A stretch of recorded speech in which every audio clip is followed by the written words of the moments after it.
নারী জাতিকে আল্লাহ বাঁকাহারে তৈরি করেছেন, বেশি চাপ দেবেন তো ভেঙ্গে যাবে, ঠিক কিনা? আবার বেশি ছেড়ে দেবেন তো ঘর জামাই বানায় ছাড়বে। আমার ফের কথা ক্লিয়ার আমার বন্ধুগণ? কিন্তু নারী জাতিকে বেশি ছাড়ও দেওয়া যাবে না, আবার বেশি চাপও দেওয়া যাবে না। করতে হবে কি? মধ্যম পন্থা অবলম্বন করতে হবে। মধ্যম পন্থা অবলম্বন করেছিলেন মুহাম্মদ সাল্লাল্লাহু। আমার নবীজি একদিন বসা, সামনে চারজন বিবি, ছোট বিবি আম্মা জান আয়েশা রাদিয়াল্লাহু তাআলা আনহা জিজ্ঞেস করলেন, নবীজি কাকে বেশি ভালোবাসেন? চারজন বিবি বসা, সত্যি করে কবেন? প্রশ্ন সহজ না জটিল? নবীজি বলছেন, ও আয়েশা, জবাব তো দেব, কিন্তু প্রশ্ন তো অনেক জটিল, সারা রাত একটু ভাবার টাইমটা তো দেওয়া লাগবে। ঠিক আছে, দিলাম। আগামীকাল সকাল সকাল এখানে বসে এই প্রশ্নের জবাবটা দিতে হবে। ঠিক আছে, দেব। রাত যখন গভীর হয়ে গেছে, আমার নবীজি প্রথম স্ত্রীর ঘরে গেলেন। ঘরের মধ্যে দরজায় নক করলেন, দরজা খুলে গেল, সালাম বিনিময় হয়ে গেল। ঘরের ভিতরে ঢুকলেন, ভিতর থেকে দরজা লাগাই দিয়া স্ত্রী কপালে চুমু এঁকে দেয়া, মুস্কি একখান হাসি দেয়া বলছেন, ও আমার বিবি, আমি তোমাকে সবচেয়ে বেশি ভালোবাসি, গোপনে 2টা খেজুর দিলাম, কেউ যেন না জানে।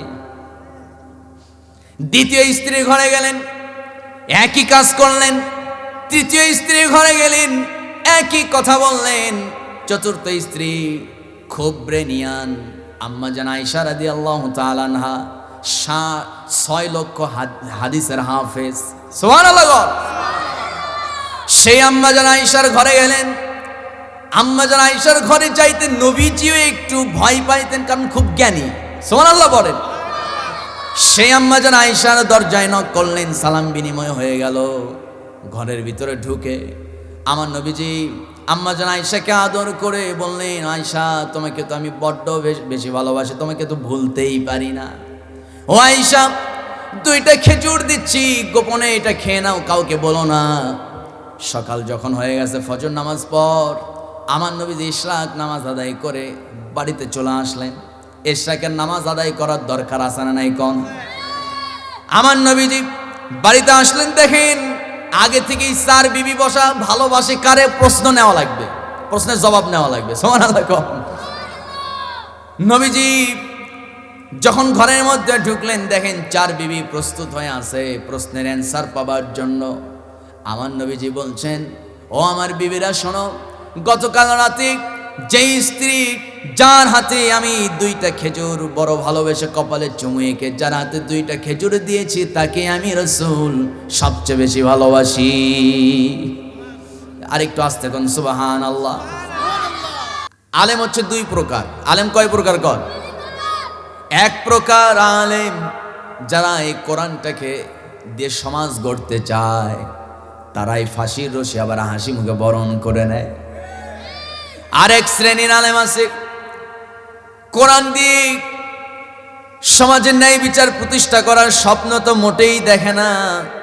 ওর চিন্তা হলো কবে এলাকায় কোন লোকটা মারা যাবে, এলাকায় কবে কে মারা যাবে, মারা গেলেই মানে কেউ একটা মারা গেলেই ওনার ঈদের দিন, এরকম আছে না নাই কোন?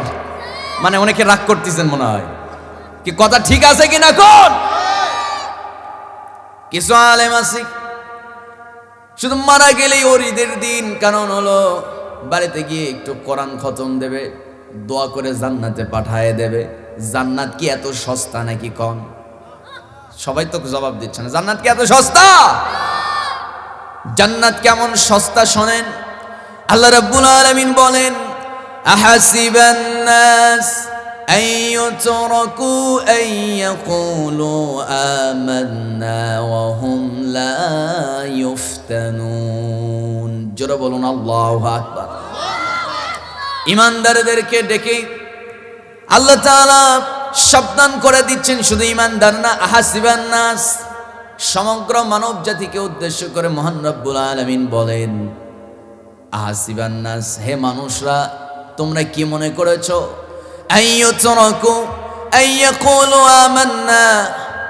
তোমরা শুধু বলবে আমি ইমানদার, ইমান এনেছি, আমি মুসলমান দাবি করলে আমি কি তোমাকে ছেড়ে দেব নাকি? দাবি করলেই কি আমি তোমাকে জান্নাত দিয়ে দেব নাকি আমি কি পরীক্ষা করব না নাকি? আমার বন্ধুগণ, আমার ভাইয়েরা, দাবি করলেই যদি মুসলমান হওয়া যেত তাহলে আমার নবীকে কোনোদিন যুদ্ধ করা লাগতো না, ইব্রাহিম আলাইহিস সালামকে আগুনে ফালায় দেওয়া লাগতো না, মুহাম্মদ সাল্লাল্লাহু আলাইহি সাল্লামকে উহুদের প্রান্তরে রক্ত ঝরানোর প্রয়োজন ছিল না। আমার ভাইয়েরা, আমার বন্ধুগণ, ঈমানের পথ হচ্ছে অনেক কঠিন একটা পথ, এই পথে সবাই চলতে পারে না। আমার বন্ধুগণ, আমার ভাইয়েরা, কিছু আলেম চলতে চায়, আবার সমাজের কিছু রামবাম আছে, সুদখোর ঘুষখোর আছে, ওই আলেমকে কেমনে চাকরি থেকে সরানো যায় এরকম চিন্তা করার মতো কিছু সুদখোর সভাপতি আছে না নাই? এখনো আছে। এই খনি হাসিনা বিদায় নেওয়ার পরও আছে। এগুলোকে ছাঁটাই করা দরকার, কারণ মসজিদের মহান দায়িত্ব সভাপতি, সেক্রেটারি, ক্যাশিয়ার নামাজি হবে না বেনামাজি হবে? নামাজি হতে হবে। সুদখোর হবে না সুদমুক্ত হতে হবে? সুদমুক্ত হতে হবে। আমার ফের সবাই তো দাবি করতেছি মুসলমান। আজ থেকে 53 বছর আগে দেশ যখন স্বাধীন হলো, 1971 সাল, অনেক মুরব্বী বাবাজি আছেন, আপনাদের হিসাবটা জানা আছে। 1971 সালে যখন দেশ স্বাধীন হলো, বাংলাদেশে মুসলমানের সংখ্যা ছিল 7.5 কোটি। বর্তমানে সেই 7.5 কোটি আছে না বেড়ে গেছে? কত বাড়ছে? প্রায় 18 কোটি। সুবহানাল্লাহ, জোরে কর। কিন্তু এত মুসলমান থেকে লাভ কি হলো? 18 কোটি মুসলমান থাকার পরও বাংলাদেশের সংসদে কি কোরআনের একটা আইন আছে নাকি? যারা জবাব দিচ্ছেন না, মনে কোরআনের আইন চান না, সবাই একটা আওয়াজ করে কর না, কোরআনের কি একটা আইন সংসদে চালু আছে?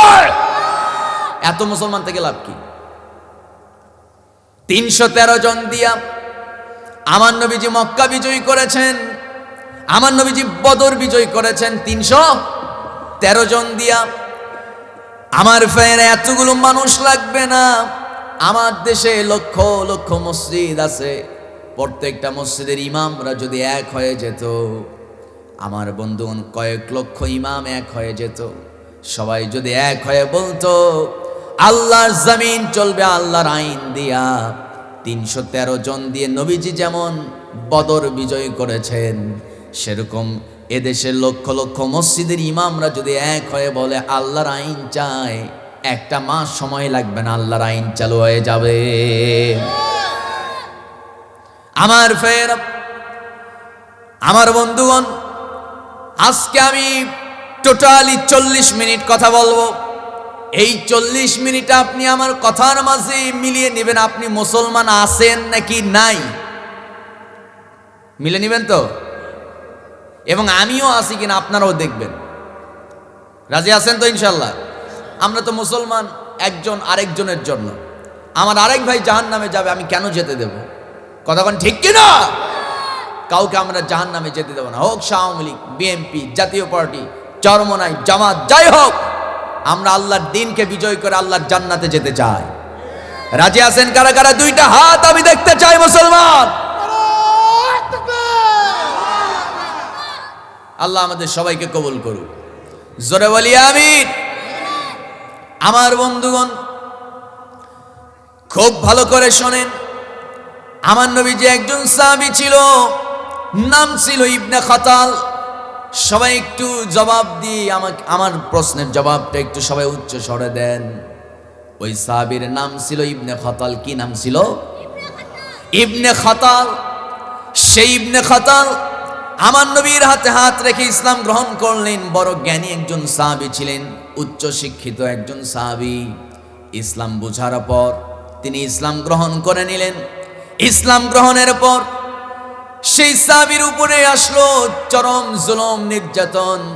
আমার ভাইয়েরা, আবু জেহেল বলল, ইবনে খাতাল, যদি ইসলাম ছেড়ে দিস তোকে আমরা ছেড়ে দেব, ইসলাম যদি না ছেড়ে দিস মক্কাতে তুই ব্যবসা করতে পারবি না। বুঝতেছেন কথা? আপনি যদি আল্লাহর দ্বীনের পথে অবিচল থাকেন, দেখবেন কিছু সরকারি কিছু আমলা আছে যাদের শরীরের মধ্যে আবু জাহেলের রক্ত।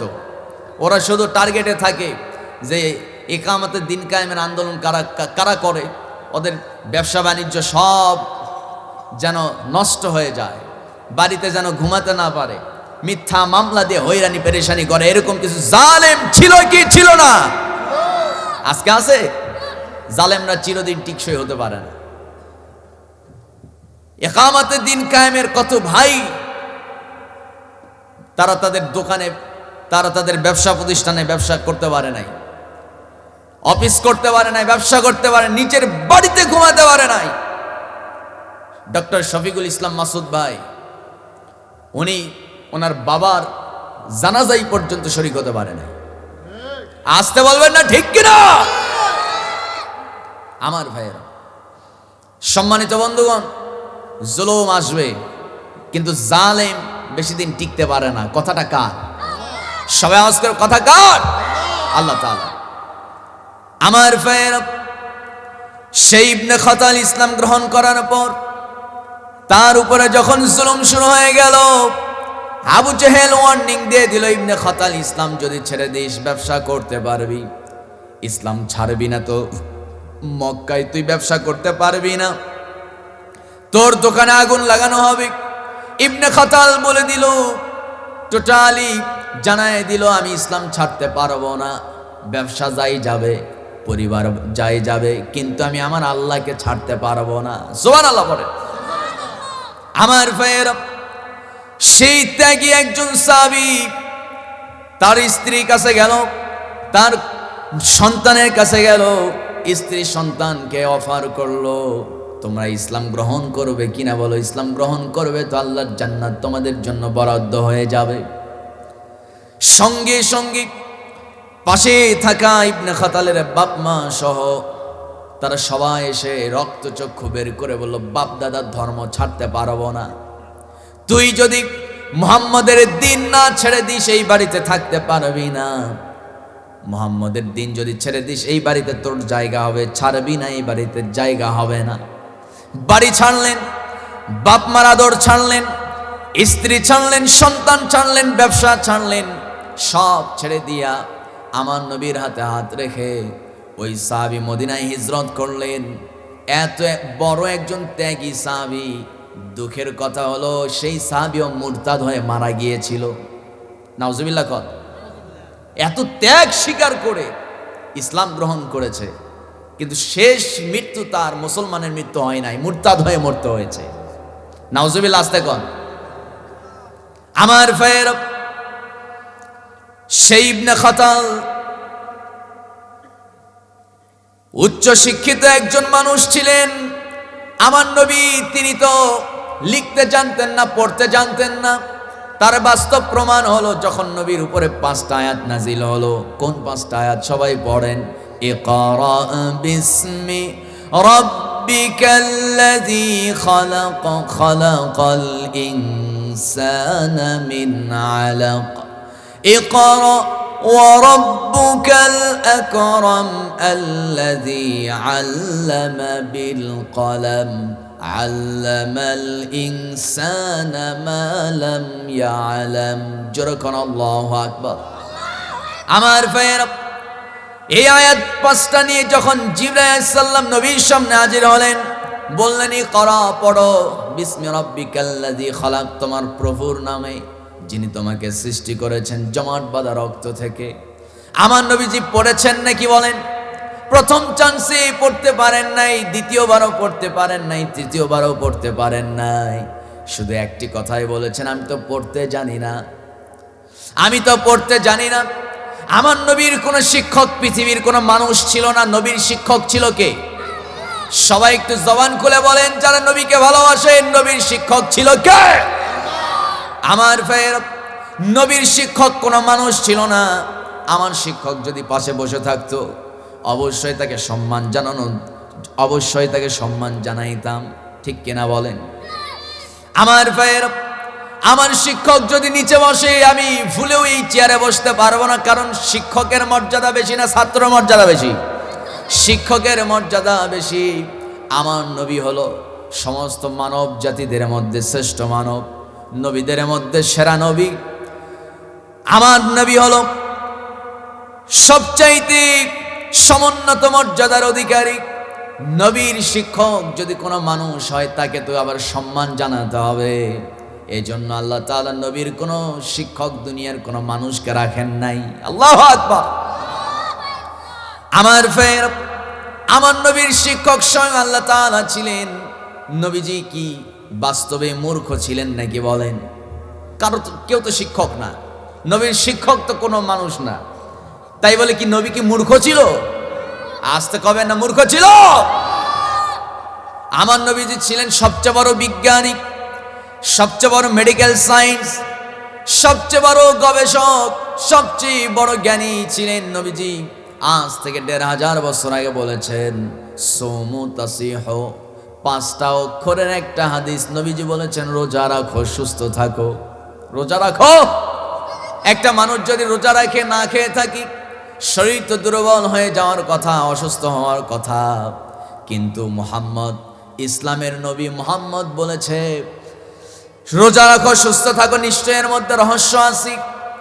জাপানে একজন বিজ্ঞানী এই ছোট্ট হাদিসটা নিয়ে গবেষণা করতে করতে 24 মাস পর তিনি একটা তথ্য দিলেন, যে ব্যক্তি এক লাগাতার আল্লাহর নির্দেশ অনুযায়ী, মুহাম্মাদের তরিকা অনুযায়ী যে ব্যক্তি একটা মাস রোজা রাখতে পারবে, একটা মাস সিয়াম পালন করবে, আল্লাহ তাআলা 21টা রোগ থেকে আল্লাহ তাকে মুক্তি দিয়ে দিবে। আরেকটু জোরে কোন সুবহানাল্লাহ। আমার বন্ধুগণ, সেই ইবনে খাতাল উঁচু লেভেলের একজন সাহাবী ছিলেন। এক পর্যায়ে সেই সাহাবী নবীর উপরে যে আয়াতগুলো নাজিল হতো সেই ওহী লেখক ছিল। সেই সাহাবী আমার নবীর সংস্পর্শ ছেড়ে দিয়া সেই সাহাবী মক্কায় চলে গেলেন। কাফিরদের সঙ্গে হাত মিলালেন। কাফেররা তাকে অর্থের বিনিময়ে কিনে নিয়েছে। অর্থের বিনিময়ে আজও কিছু আলেম নামে জালেম বাতিলদের কাছে বিক্রি হয়। আছে না নাই? কম আসতে বলবেন না, আছে না নাই? আমার বন্ধুগণ, সেই ইবনে খাতাল বিখ্যাত সেই সাহাবী নবীর সবচেয়ে বেশি নিকটবর্তী ছিলেন। এক পর্যায়ে অর্থের লোভে পড়ে কাফেরদের সঙ্গে হাত মিলালেন। কাফেরদের সঙ্গে হাত মিলানোর পর কাবার দেওয়ালে একটা দেওয়ালে লিখে ফেললেন মুহাম্মদ হলো পাগল, মুহাম্মদ মূর্খ, মুহাম্মদ জাদুকর। নাউজুবিল্লাহ। জোরে না আসতে? আরেকটু জোরে কর নাউজুবিল্লাহ। ইমান আছে না গেছে? আমার দেশেও কিছু নাস্তিক আছে, দাবি করে মুসলমান, নামের শুরুতে মুহাম্মদ আছে, কিন্তু আমার নবীর চরিত্র নিয়ে বাজে মন্তব্য করে। আছে না নাই? সেই ইবনে খাতাল নবীর বিরুদ্ধে যখন এমন কথা লিখলো, নবীর কানে খবরও চলে গেল। কিছুদিন পর যখন মক্কা বিজয়ের ডাক দিয়ে দিলেন, যখন নবীজি 10,000 সৈন্য নিয়ে মক্কা বিজয় করলেন, মক্কা বিজয়ের পর বিনা রক্তপাতে মক্কা বিজয় হয়ে গেল। কিন্তু আমার নবীজি ঘোষণা দিলেন অমুক অমুক অমুক অমুক অমুক এদেরকে তোমরা ছেড়ে দেবে না। লিস্ট তৈরি হয়ে গেল, এদেরকে ধরে ফেলো, যেখানেই পাবি গ্রেপ্তার করে আমাকে কাবার চত্বরে হাজির করবে, আমার সামনে কাবার চত্বরে উপস্থিত করবে। তার মধ্যে ছিল ইবনে খাতাল। সেই ইবনে খাতালকে পর্যন্ত আমার নবীজি সাহাবীদের মাধ্যমে হত্যার নির্দেশ দিয়েছে। নাউজুবিল্লাহ বলে। কারণ নবীর বিরুদ্ধে অবস্থান নিয়েছে, মুরতাদ হয়ে গেছে। মুরতাদের শাস্তি হচ্ছে কতল। মুরতাদের শাস্তি কি? কতল। আমার ভাইয়েরা, সম্মানিত বন্ধুগণ, অনেক মুসলমান আছে সব মানে, কিন্তু কোরআনের বিভিন্ন আয়াত হাদিস মানে, কিন্তু কিছু কিছু জায়গায় মানতে চায় না। বলেন তো ঈমান আছে না গেছে? যে আয়াতে কারিমা তেলাওয়াত করেছি সূরা আরাফ 7 নম্বর সূরা 175 নম্বর আয়াত, মহান রব্বুল আলামিন এই সূরার ভিতরে, এই আয়াতের ভিতরে আল্লাহ রব্বুল আলামিন একজন বিখ্যাত বুজুর্গ আল্লাহর ওলির কথা ফাইন্ড আউট করেছেন। সেই বুজুর্গের নাম ছিল বালাম ইবনে বাউরা। কি নাম বলেন? বালাম ইবনে বাউরা। সেই বিখ্যাত বুজুর্গ আল্লাহর ওলি, তিনি শুধু বিখ্যাত ওলি ছিলেন না, তিনি ছিলেন মুস্তাজাবুদ দাওয়া। এখানে অনেক ওলামায়ে কেরাম আছে, মুস্তাজাবুদ দাওয়া তাকেই বলা হয় যার দোয়া আল্লাহ তাআলা কখনো ফেরত দেয় না, জীবনে যা দোয়া করে তাই আল্লাহ কবুল করে নাই। জোরে কোন সুবহানাল্লাহ। এই শতাব্দীর শত বছরে একটা করে মুস্তাজাবুদ দাওয়া পৃথিবীতে আল্লাহ পাঠায় দেন। আমার তো মন বলে এই শতাব্দীর মুস্তাজাবুদ দাওয়া ছিলেন এই পৃথিবীর কোটি মানুষের কলিজার মানুষ, তাফসীর জগতের মহাসম্রাট, তাফসীর জগতের মহানায়ক মরহুম শহীদ আল্লামা দেলোয়ার হোসাইন সাইদি রাহমাতুল্লাহ আলাইহি। জোরে কোন ঠিক কিনা? যা তিনি বলেছেন সব কিছু একেবারে পাতায় পাতায় সব মিলে যাচ্ছে। আল্লাহু আকবার। তিনি বলেছিলেন, তিনি তার শেষ ভাষণে বলেছিলেন, এমন একটা অন্ধকার ঘন কালো অমাবস্যা রাত আসবে, যদি শক্ত হস্তে দমন করতে না পারো সুবে সাদিক হওয়া সম্ভব। সম্মানিত ভাইয়েরা, তার এই কথার মর্ম আমরা 17 বছর বুঝি নাই, কিন্তু এই জেনারেল, এই বর্তমান সময়ের তরুণরা তার সেই কথাকে বুকে ধারণ করে যখন এই স্বৈরাচারের বিরুদ্ধে, খোদাদ্রোহী নব্য ফেরাউনের বিরুদ্ধে যখন তারা কঠোর ভূমিকা পালন করেছে, আবু সাঈদের মতো বুক পাততে শিখেছে, বাতিলগুলো পালানোর জন্য একটাই দূরের গর্ত খুঁজে পায় নাই মুসলমান। আসতে বলবেন না ঠিক কিনা? আগামীতেও আমি বলতে চাই, আগামীতেও এই বাংলার পবিত্র শাহজালালের ভূখণ্ডে, এই বাংলার পবিত্র আল্লামা সাঈদীর ভূখণ্ডে আগামীতেও যদি কোনো নাস্তিক রাম বাম খুনি হাসিনার ভূমিকায় আমাদের মাথায় ঘাড়ে চেপে বসতে চায়, শক্ত হস্ত আবু সাঈদের মতো তার বিরুদ্ধে মোকাবেলা করা হবে। রাজি আছেন কারা কারা? দুইটা হাত আজকে আমি তাদের দেখতে চাই মুসলমান।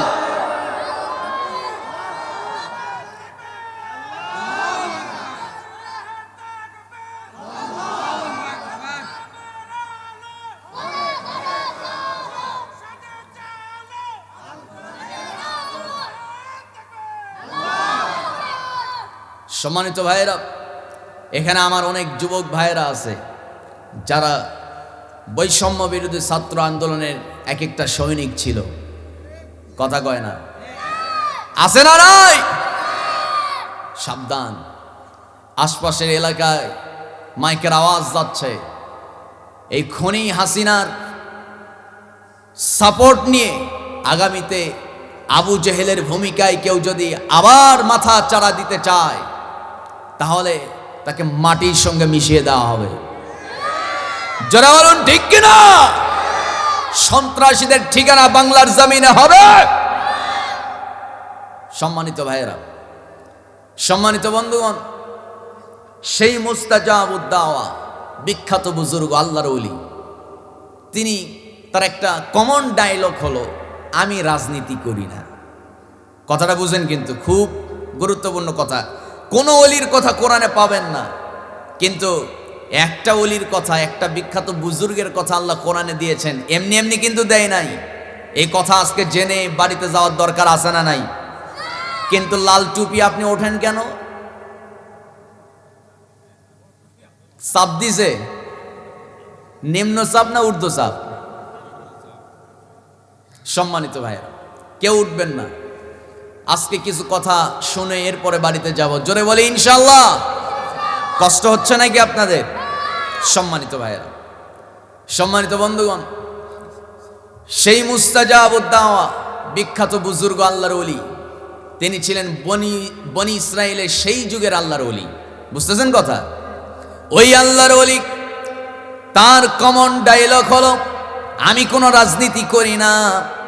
বর্তমানে বাংলাদেশের ম্যাক্সিমাম মসজিদের সভাপতি, সেক্রেটারি, মসজিদের কমিটি বৃন্দ, তাদের ডায়লগ হলো, এমন ইমাম নিয়োগ দিতে হবে যে ইমাম রাজনীতি করে না।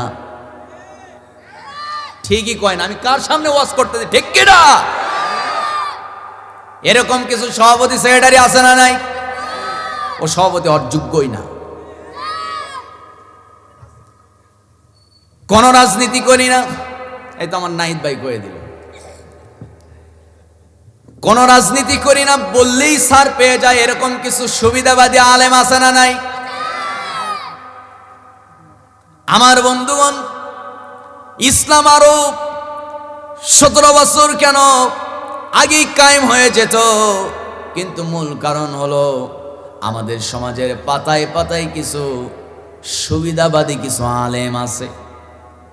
আসতে বলবেন না, আছে না নাই?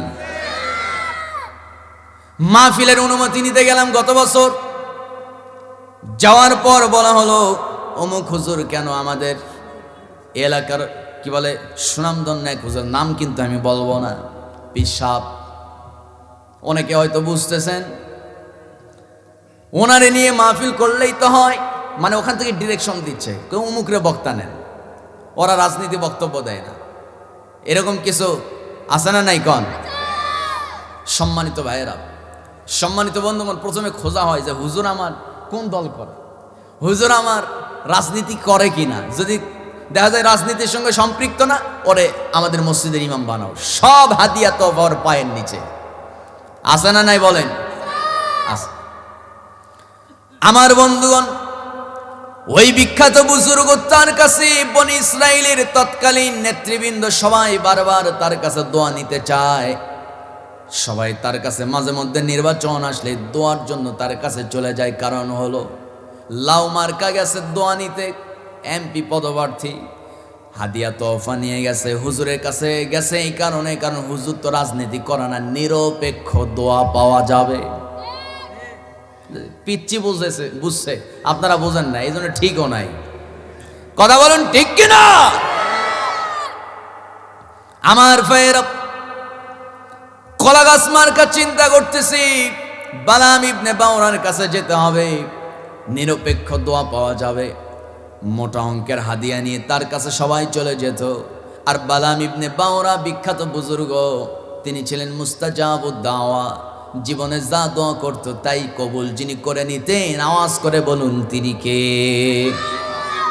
আমার ভাইয়েরা, আমার বন্ধুগণ, এক পর্যায়ে সেই নেতৃবৃন্দ, ওই বনি ইসরায়েলের নেতৃবৃন্দ যারা নিজেদের মন গড়া মানবরচিত আইন দিয়ে রাষ্ট্র পরিচালনা করে, সেই নেতৃবৃন্দ এবার মুস্তাজাবুদ দাওয়া বালাম ইবনে বাওরা বিখ্যাত বুজুর্গের কাছে গিয়ে বলতেছে, হুজুর আজকে একটা ব্যতিক্রম দোয়া করা লাগবে। কি দোয়া বলো? নেতৃবৃন্দ সবাই বলল, হুজুর আজকে দেখেন আমরা কিন্তু সরকারি পার্টি বিরোধী পার্টি সব এক হয়ে আপনার কাছে দোয়া নিতে আসছি, মানে দোয়াটা গুরুত্বপূর্ণ, বুঝতেছেন কথা? বিরোধী দল এবং বর্তমান দল উভয় দলে সমন্বয় করে আজকে দোয়া নিতে আসছি, কারণ হলো দোয়াটা খুব গুরুত্বপূর্ণ। বলো কি তোমাদের গুরুত্বপূর্ণ দোয়া? হুজুর মনে মনে চিন্তা করতেছে, দুই দল যেহেতু আসছে, হাদিয়া তো এবার মোটা অঙ্কের। আমার ভাইয়েরা, এবার নেতৃবৃন্দ বলতেছে, হুজুর আপনি দোয়া করেন, এই বনি ইসরায়েলের নতুন একটা নবী আসছে, তার নাম হলো মুসা, আপনি একটু দোয়া করেন আল্লাহ যেন মুসা নবীকে দুনিয়া থেকে লাঞ্ছিত অপমানিত করে বিদায় করে দেয়। নাউজুবিল্লাহ। আর একটু আস্তে কন। নবীরা কার পক্ষ থেকে? নবীরা নির্বাচিত না সিলেক্টেড? কে সিলেক্টেড করেন? আস্তে বলেন কে? আমার ভাইয়েরা, আমার বন্ধুগণ, নবীদের মর্যাদা পৃথিবীর সব অলিদের চাইতে নবীদের মর্যাদা কেমন শোনেন। একজন পয়গম্বরের পায়ের জুতার যে ধুলিকণা আছে, তার একটা ধুলিকণার সমানও হবে না। যেরকম সুবহানাল্লাহ। নবীরা হচ্ছে মাসুম। নবীরা কি? মাসুম মানে হলো নিষ্পাপ, তাদের কোনো গুনাহ নাই, তারা কোনো গুনাহ করতেও পারে না। তাদেরকে সকল প্রকার পাপ থেকে যিনি বাঁচিয়ে রাখেন তিনি কে? মুসা নবী তো আবার যেমন তেমন নবী না, বড়ই পাওয়ারফুল নবী। যখনই ইচ্ছে হয় আল্লাহর সঙ্গে ডাইরেক্ট কথা বলে। কথা কোন ঠিক কিনা? একদিন মনে মনে তিনি চিন্তা করতেছেন, কোন দিন মানে হলো গুরুত্বপূর্ণ একটা অভিযানে তিনি বের হয়েছেন।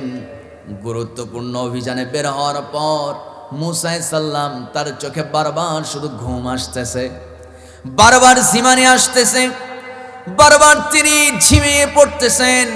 হঠাৎ করে বিরক্ত হয়ে আল্লাহকে প্রশ্ন করলেন, আল্লাহ কাম আর পাও নাই, গুরুত্বপূর্ণ অভিযানে বের হচ্ছি, এই সময় ঘুমটা দেওয়ার কি দরকার?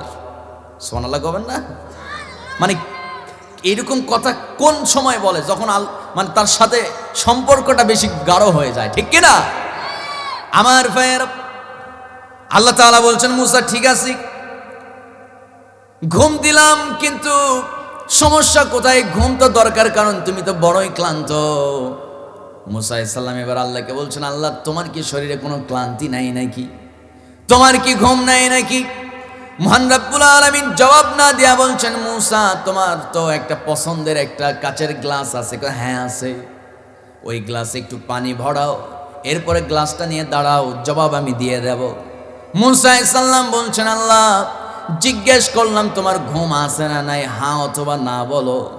গ্লাস নেওয়ার কি দরকার? পানি কষ্ট করে আনার কি দরকার? আমার শরীরে তো বড় আলসামি ঢুকছে। আল্লাহ কয়, যা বলছি তাই কর। সুবহানাল্লাহ কর। গ্লাসটা হাতে নিলেন, পানিও নিলেন। আল্লাহ বলছেন, ঘুমকে অর্ডার করলেন, ঘুম যা মুসারে ধর। বলতে দেরি, ধরতে দেরি হয় নাই। বলেন তো আপনার হাতে গ্লাস আছে, ওই সময় যদি আপনার ঘুম চলে আসে, গ্লাস কি আপনার নিয়ন্ত্রণে থাকবে নাকি? আসতে বলবেন না, থাকবে? ঘুম যেই চলে আসছে, গ্লাসটা মুসা আলাইহিস সালামের হাতের নিয়ন্ত্রণের বাইরে চলে গেছে। মুহূর্তের মধ্যে গ্লাস ভেঙ্গে একেবারে বিকট শব্দ হয়ে গেছে, ভেঙ্গে চূর্ণ হয়ে গেছে। গ্লাস ভাঙ্গার শব্দ কানে আসা মাত্র ঘুম কি আর থাকে নাকি? কন ঘুম তো আর নাই। মুসা আলাইহিস সালাতু ওয়াস সালাম একটু মনের মধ্যে একটু মানে রেগেই গেলেন, একটু মনটা খারাপই হয়ে গেল। আল্লাহ এত পছন্দের গ্লাস, আমার এত মানে পছন্দের একটা গ্লাস আছে না, যে আমি কোনো গ্লাসে পানি খাই না, আমার এই গ্লাসেই পানি খাওয়া লাগবে, এরকম আছে না নাই? কন আমার এত পছন্দের গ্লাসটা ভাঙার কি দরকার? জিজ্ঞেস করলাম, বললেই তো হতো, হ্যাঁ অথবা না।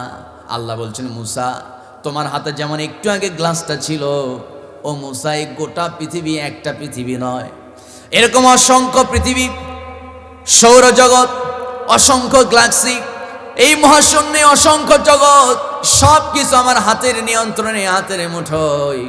আমার চোখে যদি ঘুম চলে আসতো, ওই কাচের গ্লাসটা যেমন টুকরো টুকরো হয়ে গেছে, ঠিক তেমনি করে গোটা পৃথিবী সব কিছু তছনছ হয়ে যেত। জোরে কোন সুবহানাল্লাহ।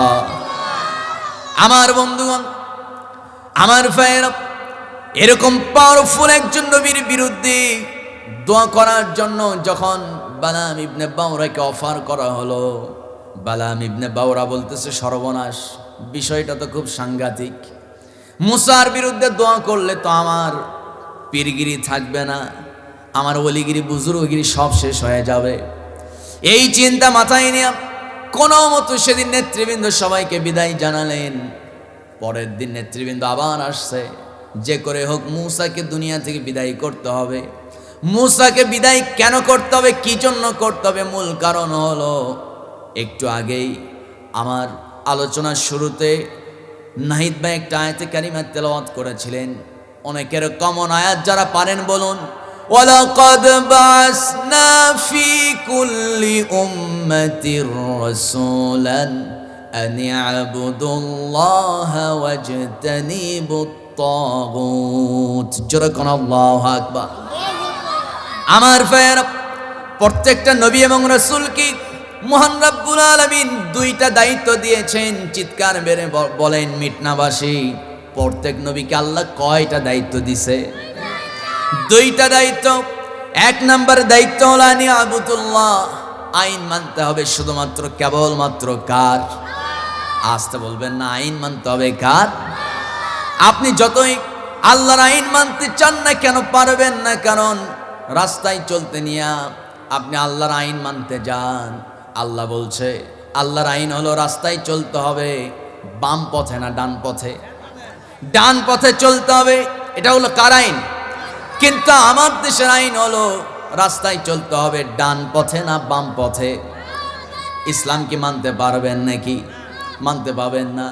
যতই সুদমুক্ত জীবন পরিচালনা করতে চান না কেন, আপনি পাবেন না। কারণ বাংলাদেশের ব্যাংকিংগুলো সুদের কারবারের বাইরে না ভিতরে?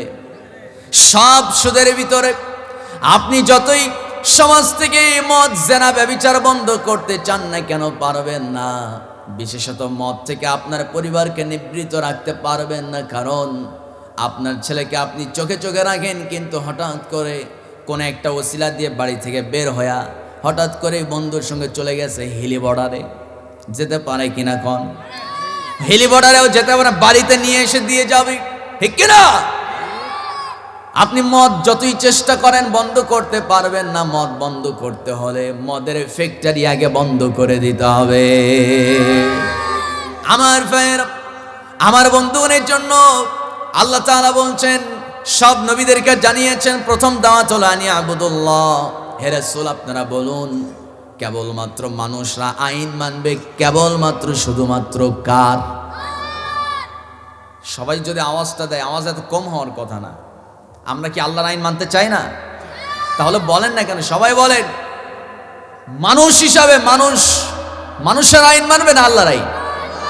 আল্লাহর আইন।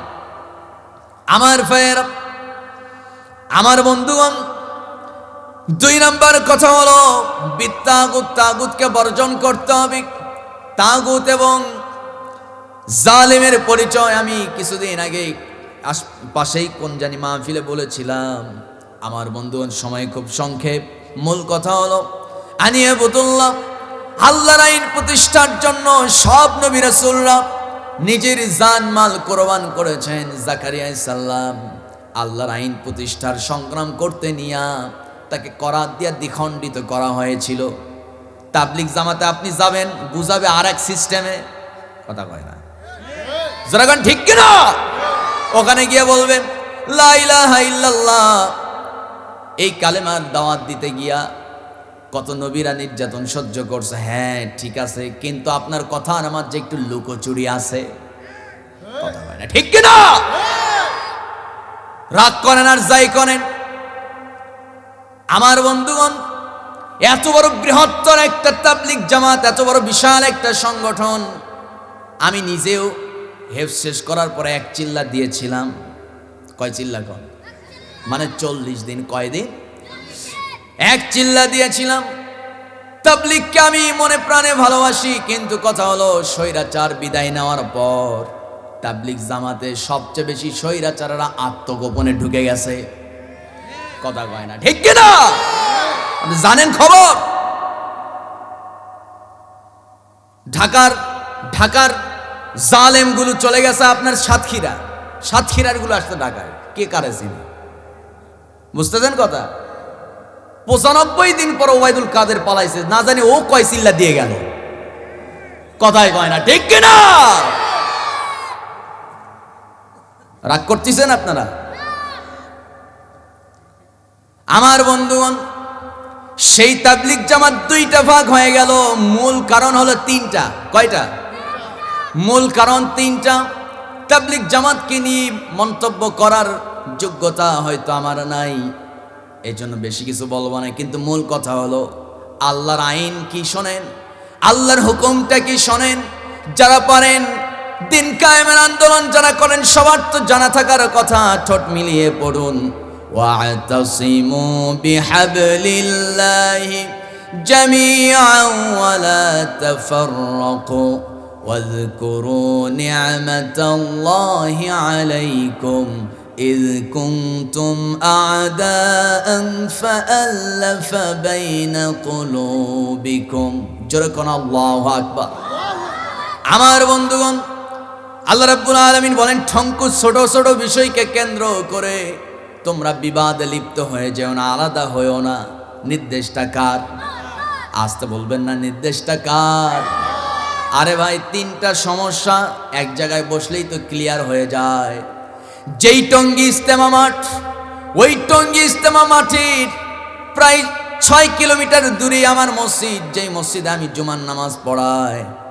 আমি তো সব সময় যাতায়াত করে, আমার চোখে দেখা ওই টঙ্গী ইজতেমা ময়দানে 3টা দিন মাঠ দখল করাকে কেন্দ্র করে এ পর্যন্ত শহীদ হয়ে গেল। শহীদ তো বলাই যাবে না, এটা তো শহীদ হওয়ার কোনো সিস্টেম নাই, কথা ঠিক না? শহীদ হওয়ার তো সিস্টেম, শহীদ হবে কখন? কাফেরের সঙ্গে যখন যুদ্ধ, এটা তো ভাই ভাই যুদ্ধ। ঠিক কিনা? আমার বন্ধুগণ, প্রথম দিন মারা গেল 6 জন। এরপরে লাইফ সাপোর্ট থেকে পরবর্তীতে মারা গেল আরো 7 জন। কতজন হলো? 13 জন মারা গেল। 18 সালেও মারা গেছে কয়েকজন। এতগুলো লোক মারা গেল। এতগুলো লোক যে মারা গেল, ওদের সন্তানরা এতিম হলো, স্ত্রী বিধবা হলো, বাপ মা গুলো তারাও তাদের কলিজার ধনকে হারালো। আমার ভাইয়েরা শুধুমাত্র 3টা দিন মাঠটা দখলে রাখার জন্য, ঠিক কিনা? এই 3 দিন মাঠ দখলে রাখতে গিয়া এতগুলো মার্ডার হলো। অথচ ওই মাঠে আমি বছরের পর বছর দেখেছি, ওই মাঠে সবচেয়ে বেশি ব্যবসা হয় ইয়াবার গাঞ্জা। কথা কন নাউজুবিল্লাহ। ইয়াবার ব্যবসা সবচেয়ে বেশি হয় ওই মাঠে। শুধু তাই নয়, ছোট ছোট ছাউনি বানায়া দেহ ব্যবসা পর্যন্ত হয়। আমার বন্ধুগণ, আমার ভাইয়েরা, এত বড় বৃহত্তর একটা সংগঠন ওই মাঠটাকে সারা বছর নিরাপত্তার চাদরেও রাখতে পারে না। নাউজুবিল্লাহ বলবেন না? 3টা দিন মাঠ দখল করাকে কেন্দ্র করে মার্ডার করলেন, আর ওই মাঠটাকে পবিত্র রাখতে পারলেন না। আপনি তাবলীগ করেন। সম্মানিত ভাইয়েরা, সম্মানিত বন্ধুগণ, কয়েকদিন আগে আওয়ামী লীগের এক নেতার সাথে আমার দেখা, আমার মসজিদে। তো উনি বলতেছে, হুজুর, তো যাই হোক, 1 চিল্লা দিলাম আল্লাহর হুকুমে, দোয়া করবেন আল্লাহ যেন বাকি জীবন হেফাজতে রাখে। তাই তো আপনারে দেখা যায় না এতদিন।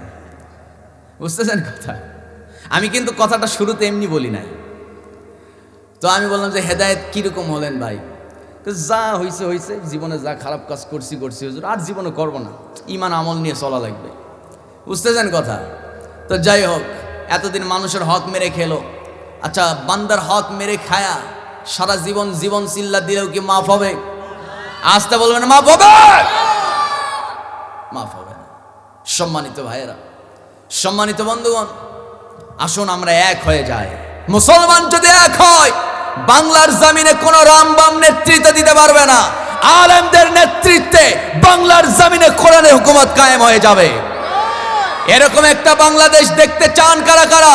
আল্লামা সাঈদীর সেই স্বপ্ন পূরণ করতে চান কারা কারা? 2টা হাত উঁচু করে দেখা যান মুসলমান।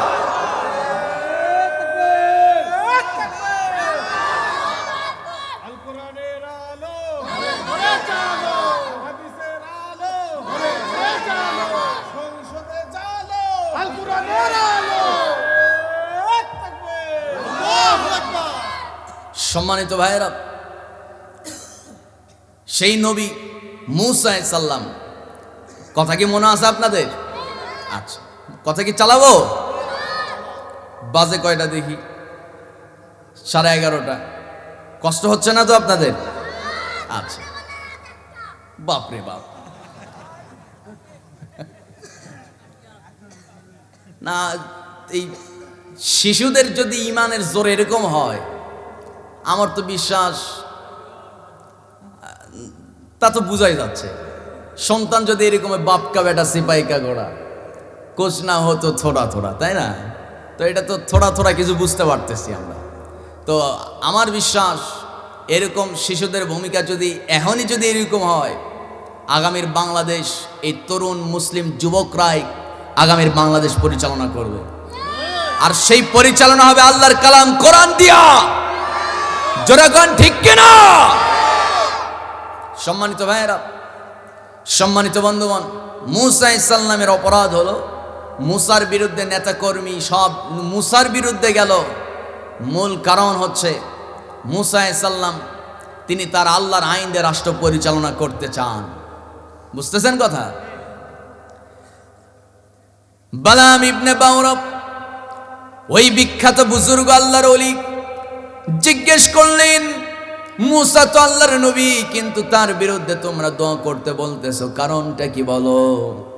লোকগুলো সব বলে ফেললো, নেতৃবৃন্দ সবাই, মন্ত্রী এমপি সবাই বলতে লাগলো, ও আল্লাহর বুজুর্গ, আমরা তো চালাই আমাদের নিজেদের আইন দিয়ে আমরা রাষ্ট্র চালাই, কিন্তু মূসার দাওয়াতটা ব্যতিক্রম। কেমন ব্যতিক্রম? মূসা তো সে তার আল্লাহর খোদার আইন দিয়ে রাষ্ট্র চালাতে চায়, তার খোদার আইনের দিকে সবাইকে নিয়ে যেতে চায়।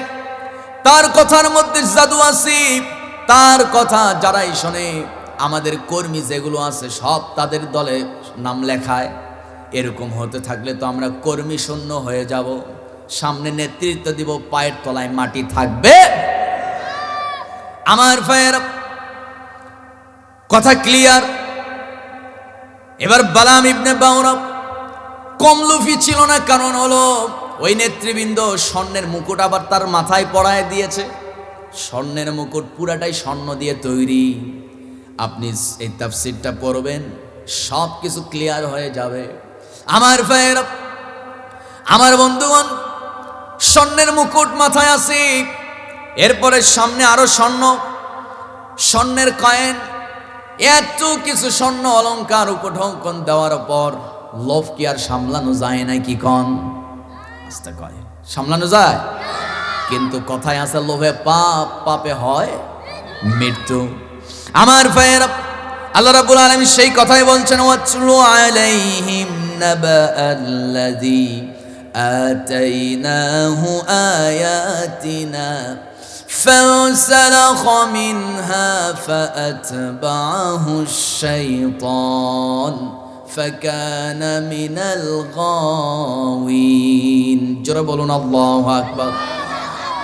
ইমানদারদেরকে ডেকে বলছেন, ও ইমানদাররা শোনো, ওই বিখ্যাত বুজুর্গ জীবনে 1000 বার দোয়া করেছে, 1000 বার আমি আল্লাহ কবুল করে নিয়েছি। শেষ পর্যন্ত তার মনের মধ্যে ফাতবাহু শাইতান, শয়তান তার মনটাকে তার কবজায় নিয়ে ফেললো। শয়তান তাকে কবজায় নিয়ে ফেললো, শয়তানের ধোকায় পড়ে গেল। অথচ আমি তাকে আতাইনাহু আয়াতিনা, আমার ওহির জ্ঞান আমি তাকে দান করেছিলাম। মস্ত বড় ওলি ছিল, হাজার হাজার মানুষ তার হাতে হাত রেখে ইসলাম গ্রহণ করেছিল। কিন্তু দুইটা কারণে ধ্বংস হলো। এক নাম্বার হলো জ্ঞানের অহংকার। মনে মনে চিন্তা করতেছে, আমি তো সবচেয়ে বড় জ্ঞানী, সবচেয়ে বড় ওলি, জীবনে যত দোয়া করছি কোনো দোয়া মিস হয় নাই। সুতরাং কোনো মতো যদি আজকে মুসার বিরুদ্ধে দোয়া করি, এটাও আবার কবুল হবে না, এতে কোনো সন্দেহ নাই, অবশ্যই কবুল হয়ে যাবে। মুসা যদি দুনিয়া থেকে বিদায় নেয়, গোটা পৃথিবী জুড়ে আমি আল্লাহর ওলি একাই রাজত্ব চালাবো, সবগুলোকে আমি মুরিদ বানাবো। নাউজুবিল্লাহ কবেন না? এরকম কিছু পীর ব্যবসায়ী আছে না নাই? কন আসতে বলবেন না, আছে না নাই? অনেক পীর আছে। আমাদের কোরআনের পাখিকে যখন জেলখানায় বন্দি করলো, অনেক পীর সাহেবদের ভূমিকাও আমরা দেখেছিলাম। কথা কয় না? আসতে কবেন না, ঠিক কিনা? কিছু কিছু পীর বাবা দরবারে বসে বসে বলে, আসলে জামাত ইসলাম কোন ইসলামী দল নয়। বলছে কি বলে না? কর আমার ভাইয়ের, ইসলামী দল কেন নয়? কেন ইসলামী দল হবে না? যেই দলটার মূল রহস্যই হলো, মূল উদ্দেশ্যই হলো ক্ষমতায় গিয়ে আল্লাহর আইন দিয়ে রাষ্ট্র চালানো। যেই দলের নেতারা আল্লাহর দ্বীনের পথে অবিচল থাকতে নিয়ে ফাঁসির রশিকে বরণ করে নিল, 13 বছর জেলখানায় বন্দী থাকলো, রাজাকারের তোকমা খেলো, ঠিক কিনা?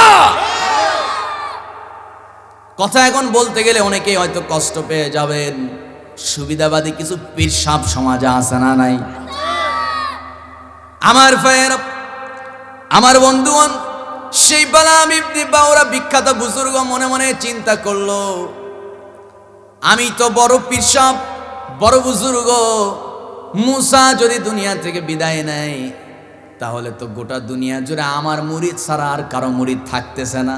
মানে ব্যবসা একেবারে, মানে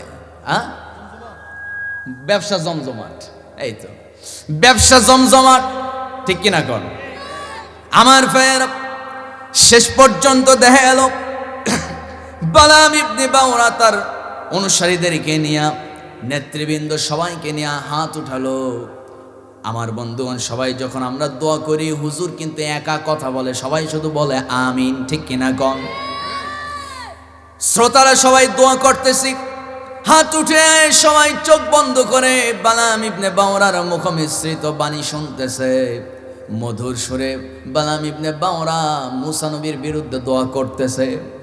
যেই না বলছে, ওগো আরশের মালিক, পয়গম্বর মুসা, তার যন্ত্রণায় এই মানুষগুলো অতিষ্ঠ। নাউজুবিল্লাহ। এই মানুষগুলো অতিষ্ঠ হয়ে আজকে আমার কাছে দোয়া চাইতে আসছে। দয়া করে মূসা নবীকে এই দুনিয়া থেকে লাঞ্ছিত অপমানিত করে দুনিয়া থেকে নিশ্চিহ্ন করো। কথা শেষ, জবানও বন্ধ হয়ে গেছে। সবাই চিন্তা করতেছে দোয়া কি শেষ হয়ে গেল নাকি? চোখ খুলে তাকায় দেখে বালাম ইবনে বাওরা তার জবান বন্ধ হয়ে গেছে, মুখের ভিতরে থাকা জিহবা নাভি পর্যন্ত ঝুলে গেছে, মুখ থেকে ফেনকি দেওয়া রক্ত বের হওয়া শুরু হয়েছে। কয়েক সেকেন্ড পর জাগায় মুরতাদ হয়ে বালাম ইবনে বাওরা দুনিয়া থেকে বিদায় নিয়েছে। এই ইতিহাস কোরআনে আল্লাহ তাআলা এই জন্য রসুলকে জানায় দিয়েছেন, হে রাসূল, যেন আপনার পরবর্তী উম্মতরা এখান থেকে শিক্ষা গ্রহণ করে।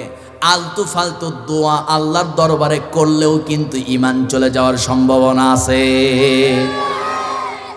গত কুরবানির ঈদে ঢাকা গুলশানের সেন্ট্রাল মসজিদের খতিব এখনো কিন্তু রানিং আছে, নাম বলবো না, বিশাল বড় মুফতি সাহেব সাদা আর লাল কালারের, সাদা লাল না কালারের রুমাল মাথায় দিয়া দোয়া করতেছে। ডান পাশে একটা নায়িকা বসা, বাম পাশে হলো নায়ক বসা। দোয়া করতেছে কি নিয়ে জানেন নাকি? দোয়া করতেছে হলো কুরবানি ঈদের সিনেমা মুভি কি বলে উদ্বোধন উপলক্ষে দোয়া। আমার বন্ধুগণ, আমার ভাইয়েরা, কুরবানি ঈদ উপলক্ষেই নায়ক নায়িকা একটা সিনেমা তৈরি করছে। ওই সিনেমা রিলিজ হয়েছে, রিলিজ উপলক্ষে অনুষ্ঠান, ওই অনুষ্ঠানে দোয়া করতেছে। বিশাল বড় মুফতি সাহেব, বিশাল বড় মসজিদের খতিব দোয়া করতেছে, রব্বানা যালামনা মালিক, আমার পাশে দুই নায়ক নায়িকা বসা, আল্লাহ তাআলা তাদের হায়াতকে দারাজ করে দাও, সুস্থতার জীবন দান করো, সুন্দর সুন্দর মুভি তৈরি করার তৌফিক দাও, যেন আগামী প্রজন্ম তাদের মুভিগুলো দেখে সন্তুষ্ট হয়ে যায়, তাদের সিনেমা ভাইরাল করে দাও। এন্ড বলেন তো, এই বাজারি ধর্ম ব্যবসায় আলেমের ঈমান আছে না গেছে? যারা বলতেছে না বুঝবো ওই তরিকার জোরে কোন আছে না গেছে? আমার ভাইয়ের, ঈমান যাওয়ার জন্য বেশি কিছু দরকার নাই। জবান থেকে এমন কিছু কথা আছে বের হলে ঈমান শেষ, ঠিক কিনা? এমন কিছু কাজ আছে জীবনে একবার করলে ঈমান শেষ হয়ে যাওয়ার সম্ভাবনা আছে না নাই? আসতে কবেন না আছে না নাই? আমার ভাইয়ের, আমার বন্ধুগণ, বাংলাদেশে একটা গ্রুপের নাম শুনি, তার নাম হলো কাদিয়ানি। বলেন তো, কাদিয়ানি মুসলমান না কাফের?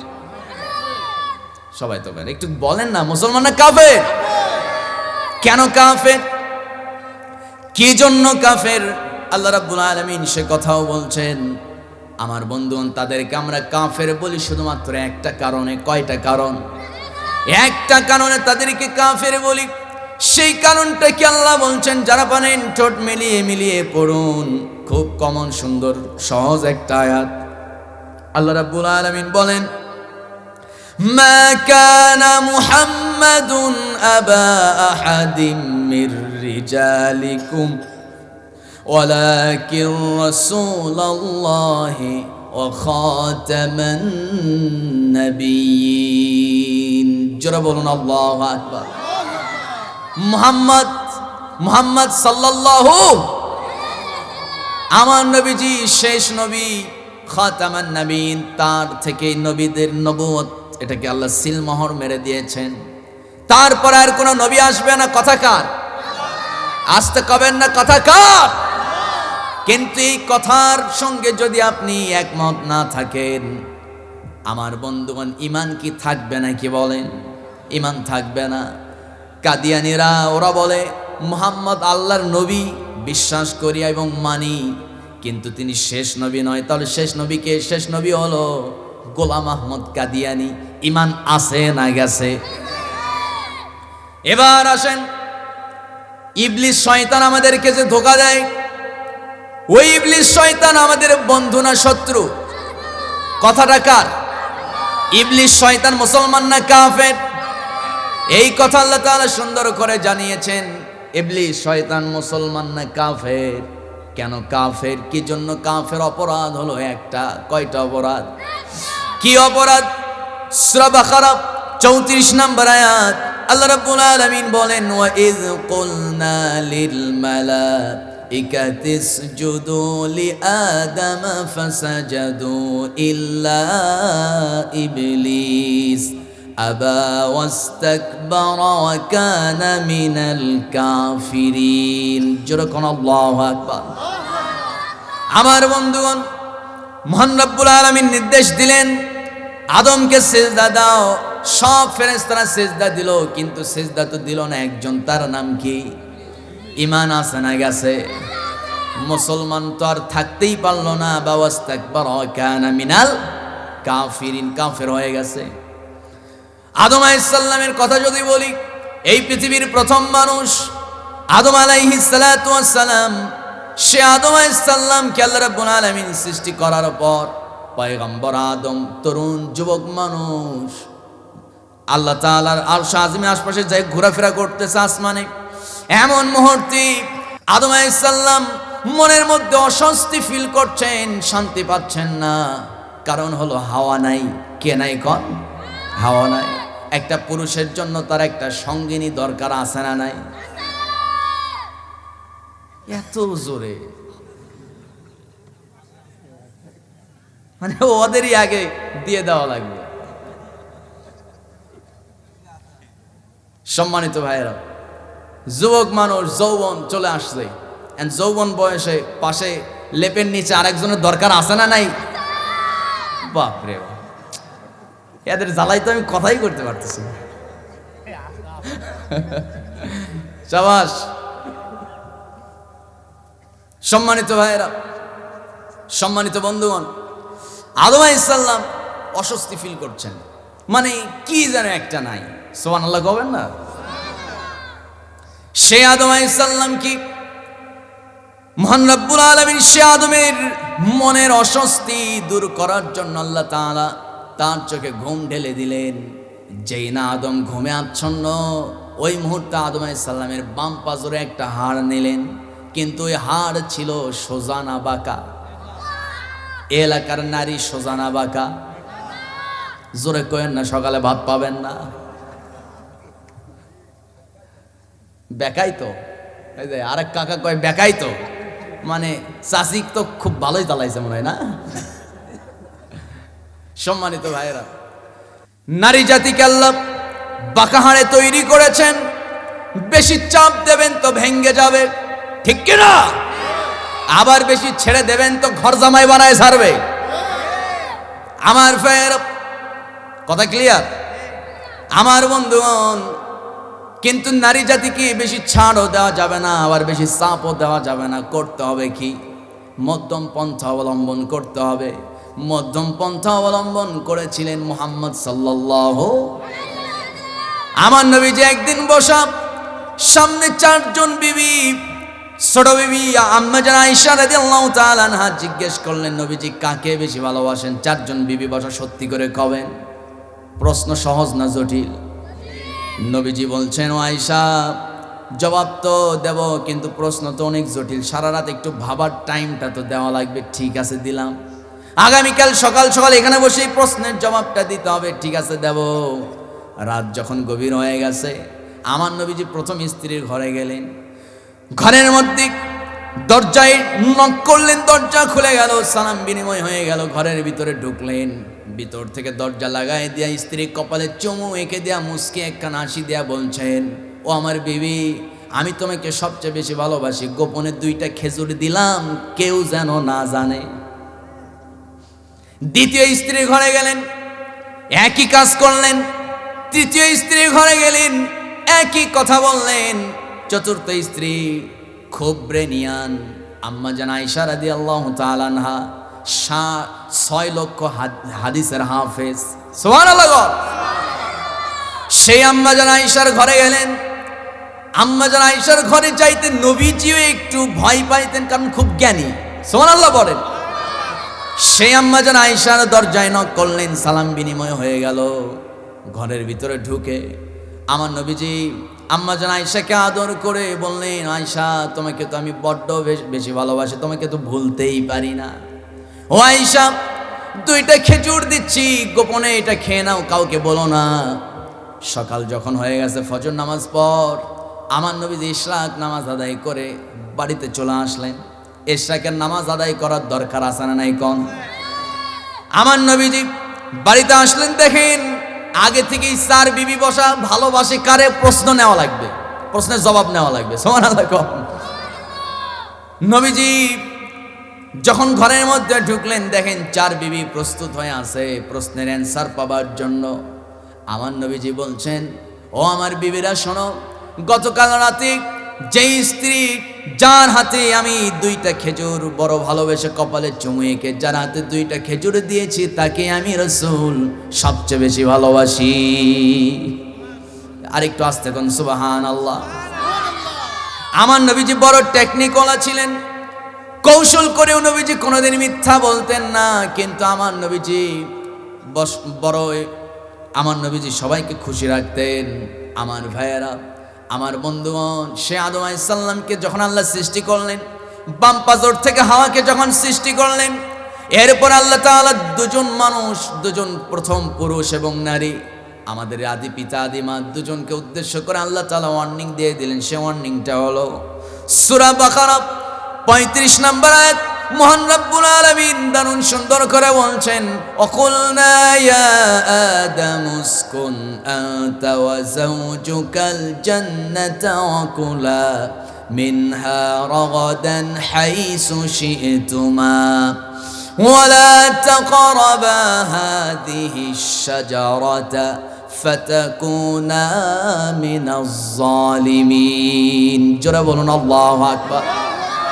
ও আদম হাওয়া 2জনকে উদ্দেশ্য করে আল্লাহ বলছেন, যাও জান্নাতে প্রবেশ করো, যত নাজ নিয়ামত সব খাওয়া সুবিধা নাই, কিন্তু কথা হলো ওই নিষিদ্ধ বৃক্ষের কাছেও যাওয়া যাবে না, ফলটাও খাওয়া যাবে না।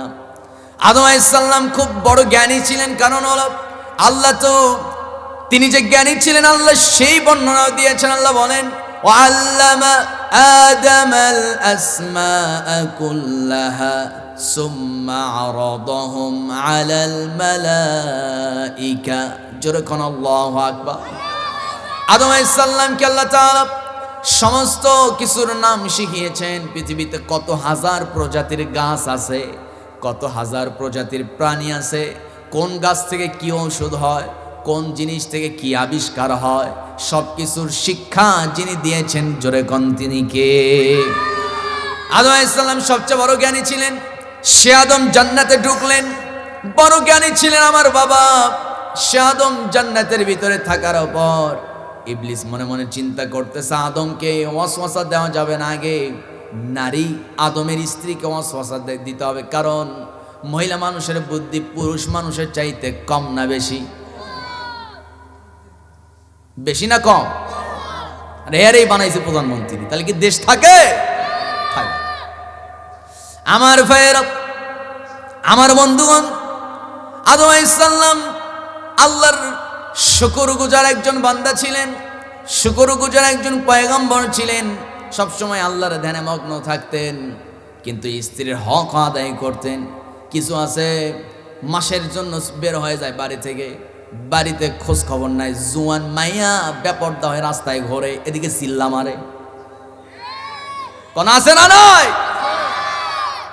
নিজের পরিবার আগে ঠিক করো, ঠিক কিনা? আমার বন্ধুগণ, আমার ভাইয়েরা, সে আদম আলাইহিস সালাম তার স্ত্রী আম্মাজান হাওয়া আলাইহিস সালাতু ওয়াস সালাম শয়তানের ধোঁকায় পড়ে গেল। শয়তান এসে বলতেছে, ও হাওয়া, তুমি কি জানো এই যে নিষিদ্ধ বৃক্ষ, এই বৃক্ষের ফল কেন খাইতে বারণ করেছে? ভুল তো করেছিলাম আমি। কি ভুল করছো? এই যে বৃক্ষের ফল আমি খাই নাই, যার কারণে জান্নাতে আমার থাকা নসিব হয় নাই। তুমি যদি কোনো মতে এই ফলটা খাও, আল্লাহ হয়তো নিষেধ করছে ঠিক আছে, কিন্তু এই ফল যদি তুমি খাও, জীবনে কোনোদিন আল্লাহ তাআলা আমার মতো তোমাকে জান্নাত থেকে বিতাড়িত করবে না। চাইলেও আল্লাহ জান্নাত থেকে তোমার বের করতে পারবে না। ষড়যন্ত্র সাংঘাতিক, ঠিক কিনা? আমার বন্ধুগণ, আমার ভাইয়েরা, সে আম্মাজান হাওয়া আলাইহিস সালাতু ওয়াস সালাম ষড়যন্ত্রের ধোঁকায় পড়ে গেলেন। ফাযাল্লাহুমা শাইতান, শয়তানের ধোঁকায় পড়ে গেলেন, বৃক্ষের ফল খেয়ে ফেললেন। সঙ্গে সঙ্গে আল্লাহর হুকুম অমান্য হয়ে গেল। আমার ভাইয়েরা, হাদিস শাজারাতা ফাতাকুনা মিনাজ জালিমিন, জালেমদের অন্তর্ভুক্ত হয়ে গেল। অপরাধ কয়টা? সবাই একটু কোন অপরাধ কয়টা? এই 3 আলিফ টানিস না ভাই, এক একটা টান দিতেছে।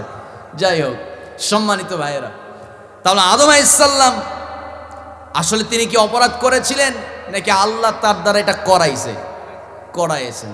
কারণ নবীরা তো ভুল করতে পারেন, তারা বেগানা, কি বলে, তারা হচ্ছে মাসুম, তাদের কোনো গুনাহ থাকতে পারে না।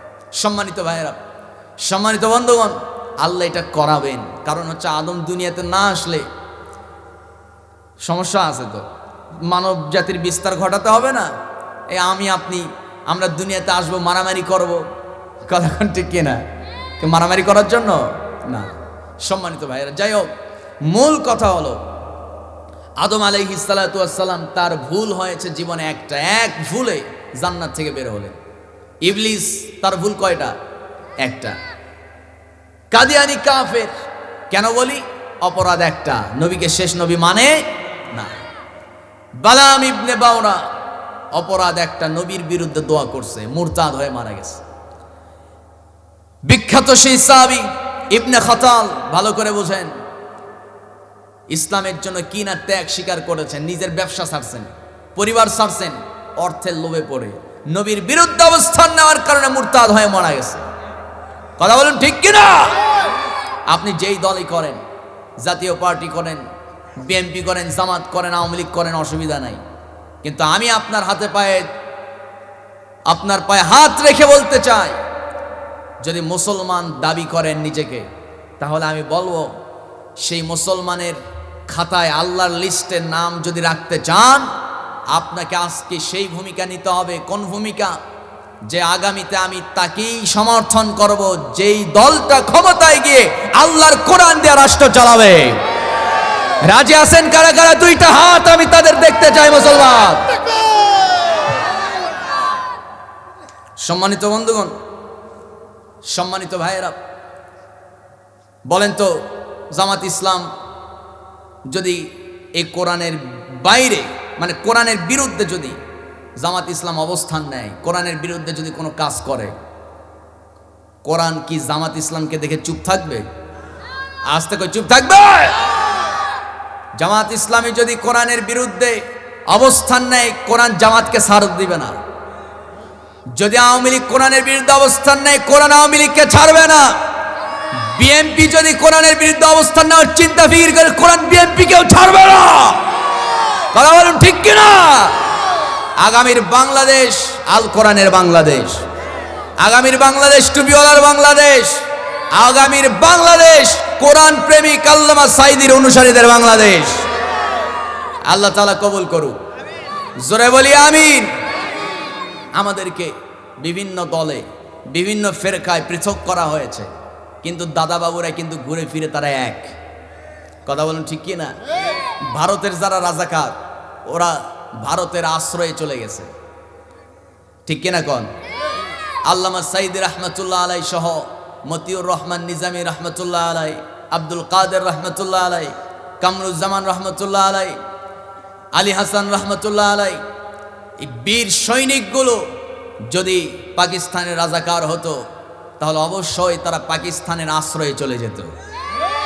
তারা পাকিস্তানের রাজাকার নয়, যুদ্ধাপরাধী নয়, ধর্ষক নয়, খুনি নয়, তারা ছিলেন নিরপরাধ। এই নিরপরাধ মানুষগুলোকে যারা হত্যা করেছ, আগামীতে বাংলার জমিনে পা রাখা তোমাদের জন্য হারাম হয়ে যাবে। আসতে বলবেন না ঠিক কিনা? সম্মানিত ভাইয়েরা, সম্মানিত বন্ধুগণ, 12টা মনে হয় ফুল বেজে গেছে, তাই না? যাই হোক, 1 মিনিট বাকি আছে। আমি আলোচনার এখানে ইতি টানতে চাচ্ছি। হ্যাঁ, কি করবো নাইদ ভাই? কি আরো চালাবো? আই রে,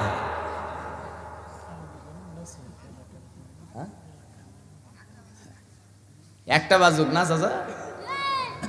যাই হোক, সম্মানিত ভাইয়েরা, এখন মূলত আমি যে সাবজেক্ট নিয়েছিলাম, এই সাবজেক্টটা হলো 2.5 ঘন্টার।